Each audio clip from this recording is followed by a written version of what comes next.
ဒါဝိမင်းမျိုးဤတကားတော့ကိုသူဤပခုံးပေါ်မှာငါတင်ထားသဖြင့်သူဒီအဘယ်သူမျှမပိတ်နိုင်အောင်ဖွင့်လိမ့်မည်အဘယ်သူမျှမဖွင့်နိုင်အောင်ပိတ်လိမ့်မည်ဒီမှာကျွန်တော်ဘာတွေ့ရလဲဆိုရင်သခင်ယေရှုဖခင်ကိုဘယ်သူမှ limit လုပ်လို့မရဘူးသခင်ယေရှုဖခင်သည်အကန့်အသတ်တွေရှိတော်ဖခင်မဟုတ်ဘူးအကန့်အသတ်တွေအလွန်မှာရှိတော်ဖခင်ဖြစ်တယ်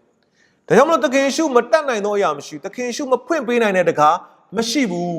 ဒါကြောင့်ဒီကျမ်းစာကတင့်ကိုပြောနေတယ်သခင်ယေရှုဖခင်သည်တော့ပဲဖြစ်တယ်အဲ့တော့သခင်ယေရှုဖခင်ကိုရရင်တင့်ရဲ့အနာဂတ်တကားတွေအခွင့်အလမ်းတကားတွေအားလုံးပွင့်ပြီဒါကြောင့်မလို့